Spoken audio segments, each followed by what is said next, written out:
So we've covered the actual output of the DOEs. Now it's time to extract some value from that output. Now, as part of the analysis of the results, assuming those results were clear enough, the team should have developed a narrative, a story of what's happening. Said the student, "We found a little 1.8-inch disk drive and put it there. It's really neat, almost a solid-state device with very few moving parts, really rugged." "Who do you buy them from?" I pressed. "It's kind of funny," he replied. "You can't buy them from any of the big disk drive companies. We get them from a little startup company somewhere in Colorado." I can't. As in, what are the results telling you? Do they align with expectations the team had going into the experiment? What insights or other knowledge can be gained? And as always, because we're customer-centric, right? How does all of this tie back to the user experience? Basically, the team should assess where they are on the knowledge path now that the DOE has been completed, because then that informs what the next steps are. I've seen plenty of teams start to move forward without a full reflection of the results. And it's often because one part of the results caught their attention, new shiny thing. And so they immediately started digging into that further. But at the very least, teams should have a debrief session after each experiment to really sort of fully absorb what they found. I found that tends to put folks just right in the right mindset if they have a meeting dedicated to that. Really what I'm talking about is situational awareness, as I've previously discussed. It allows the team to think about it, where the knowledge path goes next, etc., as they're out there searching for the right way.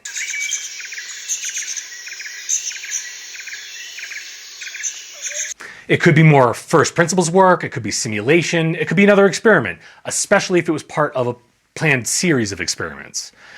And does that experiment zoom in to specific factors or zoom out for a broader perspective? Is it time to move on to modeling or optimization? What factors need to be added or maybe some subtracted? What levels need to be changed?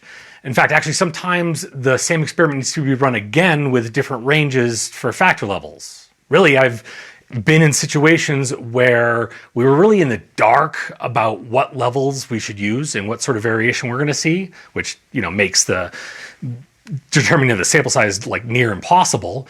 So we ran a very light experiment to start just to get our bearings and do a little range finding. And then we had some data to estimate the variation for sample size calculations. So we could go into the main experiment, in a much better position.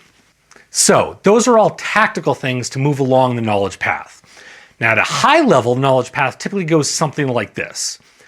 Understand what factors are important, establish a transfer function, identify the factor levels that will produce consistent product performance, and then optimize. Now, before wrapping up, I want to give you just a few items that are at the interface of the statistics and the practical application. They're the things the team should know or learn if they don't already know. And I'm basically just telling you so you can have some general awareness of them. So 1, factors that are statistically significant but not practically significant might actually be practically significant at a wider range. Now, that may or may not matter in any given situation or context, but it's something to keep in mind. 2, if a factor wasn't statistically significant, it doesn't mean the factor is completely irrelevant. It means that the experiment didn't detect a difference between those two levels tested. A larger range in the factor may produce a detectable difference. For example, temperature is basically always a significant factor at some level, right? You might have to melt the product before the temperature becomes a significant factor, but at some point it becomes a significant factor. 3, if center points suggested curvature, the team should consider a follow-up experiment to pinpoint the factors contributing to that curvature. You're going to want to know what factors have a curved relationship, with what responses. Okay, so wrapping up, I strongly recommend sharing the insights from the experiment throughout the team and throughout the broader organization. Right? So highlight both technical insights and how these findings connect the product to the market. Really, the transparency is going to help establish a shared understanding and generate support for future experiments.